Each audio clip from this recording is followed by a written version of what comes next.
Bonjour, aujourd'hui nous allons faire un petit peu de grammaire. Alors nous allons apprendre ce que c'est que l'adjectif qualificatif.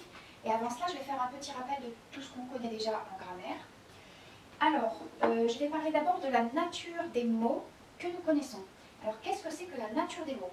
Pour donner une image, on va dire que la phrase, c'est comme le monde qui nous entoure. Et dans ce monde, chaque élément a une nature. Par exemple, nous sommes des êtres humains.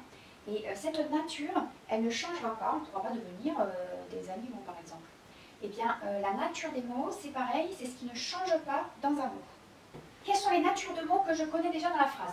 J'ai les verbes. Le verbe, c'est le noyau de la phrase, donc c'est ce qu'il faut chercher en premier. Ici, j'ai font,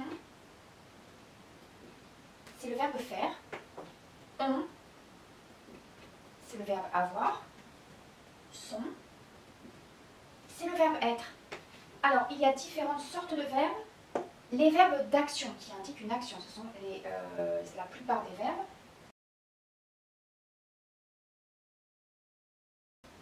Ensuite, on a ce verbe particulier qui est le verbe avoir. Le verbe avoir, c'est un auxiliaire, c'est-à-dire qu'il va servir à conjuguer tous les autres verbes. Donc c'est un verbe auxiliaire.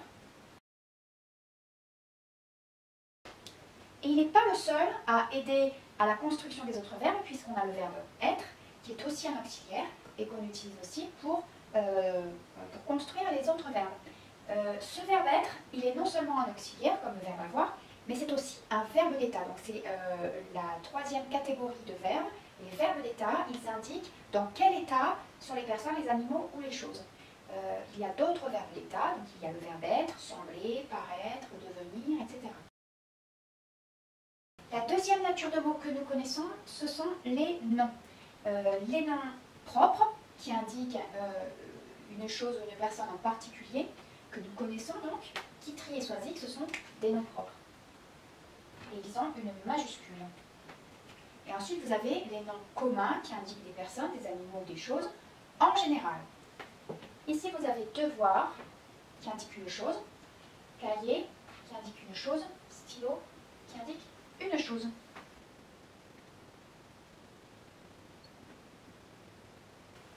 Ensuite, nous connaissons les déterminants. Alors, les déterminants, ce sont des petits mots qui vont avec les noms communs.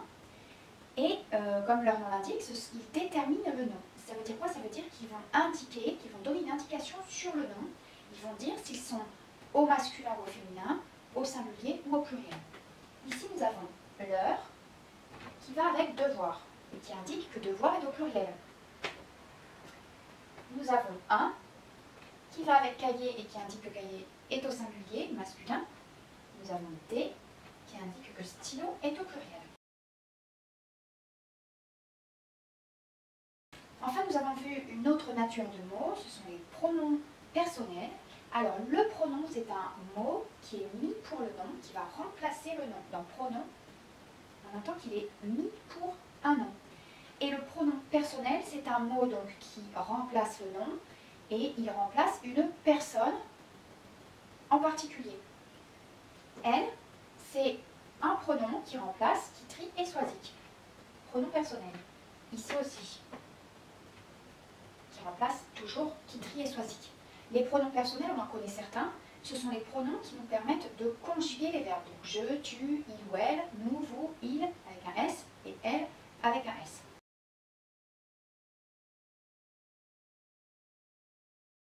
On va voir maintenant une autre nature de mot, l'adjectif qualificatif. Alors, qu'est-ce que c'est qu'un adjectif qualificatif?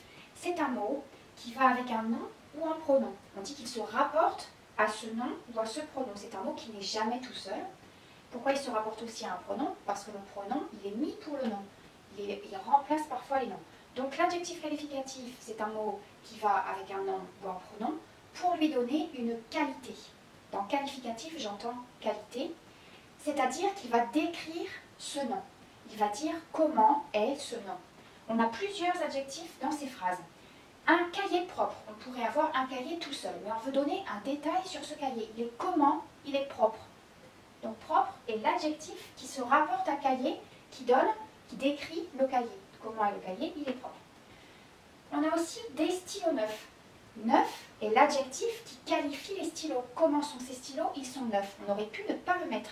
Un adjectif, c'est un mot qu'on n'est pas obligé de mettre, mais qui donne des détails, des informations supplémentaires sur le nom. Enfin, dans la phrase « Elles sont contentes », « contente » va décrire « elle ». Alors « elle », c'est un pronom qui est mis pour qui trier soisique. Donc « contente » va décrire comment sont qui trier soisique. Il se rapporte au pronom « elle », il qualifie les filles « elles sont contentes ». Vous voyez qu'un adjectif ne peut jamais être seul, il se rapporte forcément à un nom ou à un pronom. Par contre, il n'est pas toujours à côté du nom auquel il se rapporte. Dans cahier propre, propre est juste à côté de cahier, il se rapporte à ce nom, à cahier. Dans stylo neuf, c'est pareil, neuf est à côté de stylo, donc c'est l'adjectif qui est mis juste à côté du nom auquel il se rapporte. Mais par contre, contente n'est pas juste à côté de elle, il est après le verbe. Donc parfois on doit chercher l'adjectif un peu loin dans la phrase. Pour résumer, l'adjectif qualificatif est donc un mot qui se rapporte à un nom ou à un pronom pour lui donner une qualité, pour le décrire.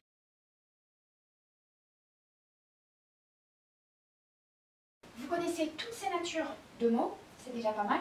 Le verbe, comment est-ce que je vais le trouver dans la phrase? Quand j'ai du mal à trouver un verbe dans la phrase, je vais mettre cette phrase à la forme négative. Qui trie et soisique font leur devoir, qui trie et soisique ne font pas leur devoir. Le verbe est toujours entre les deux mots de la négation, ne pas. Qui trie et soisique ne font pas leur devoir. Entre ne et pas, j'ai font, c'est font qui est le verbe. Elles ont un cahier propre, c'est pareil, elles n'ont pas un cahier propre.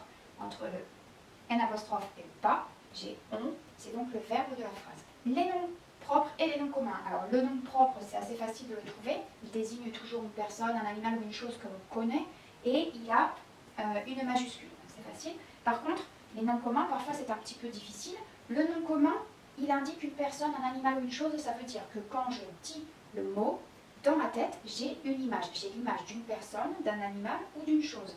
Le nom est souvent accompagné d'un déterminant.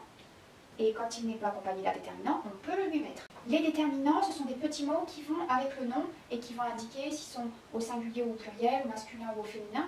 Le plus facile pour reconnaître un déterminant, c'est de les connaître par cœur. Par exemple, nous connaissons les articles, défini, indéfini, le, la, les et l'apostrophe, un, une, des. C'est pas parce que vous avez un petit mot dans la phrase que c'est un déterminant. Par exemple, là, vous avez et, ça n'est pas un déterminant.